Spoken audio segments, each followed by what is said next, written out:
kadang-kadang stiker yang bermuatan seksual dan sensual gitu ya, yang bahkan merendahkan jenis kelamin tertentu. Misalnya perempuan terus dikasih stikernya pakai tank top, kemudian terus dengan kata-kata yang bernuansa sensual gitu ya.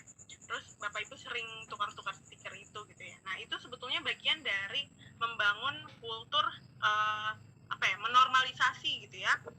Jokes yang tadi yang mesum, yang mengarah ke sensual gitu ya.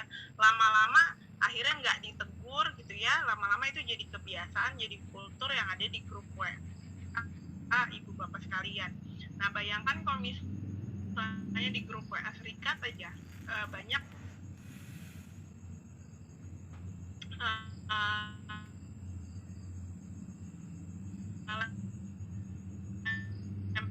lemparan misalnya teman-teman perempuan, aktivisasi perempuan dalam bentuk tadi ya stiker WA itu contoh, terus atau lawakan-lawakan yang merendahkan martabat kawan perempuannya.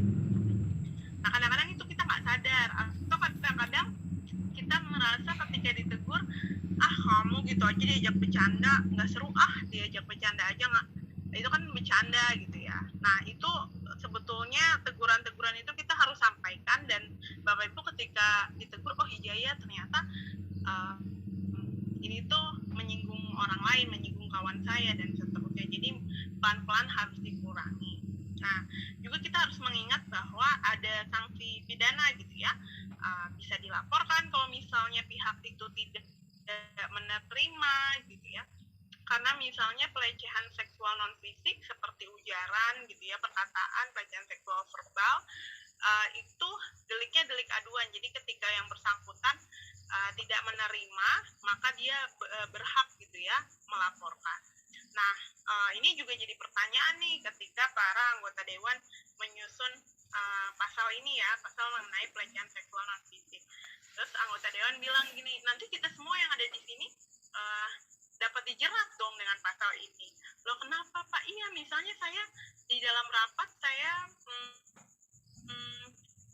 bilang, aduh Ibu Krisdayanti bibirnya merah banget gitu ya, atau misalnya badannya bohai banget gitu. Nah, mereka kan sering melakukan lontaran-lontaran seperti itu, dan mereka nggak sadar bahwa itu pelecehan seksual, itu merendahkan martabat seseorang gitu ya, itu membuat orang tidak nyaman. Tadinya mau mengkritik, tiba-tiba belum ngomong di forum udah diledekin gitu ya. Aduh,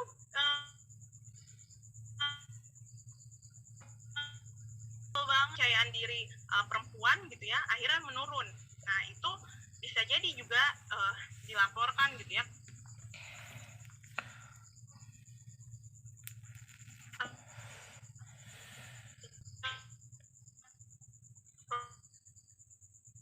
Maaf ya, putus-putus. Itu merasa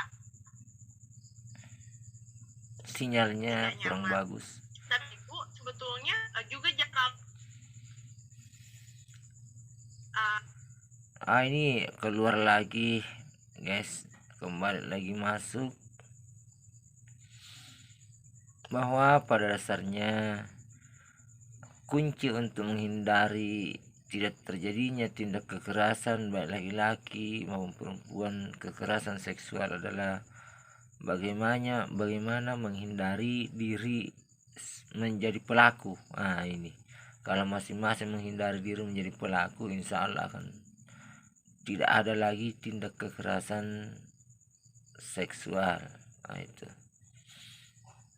oke, mungkin ini dulu karena ini lagi gangguan. Demikian, mudah-mudahan sajian mengenai kekerasan seksual, faktor penyebabnya, kemudian cara menghindarinya. Ini lanjut lagi guys.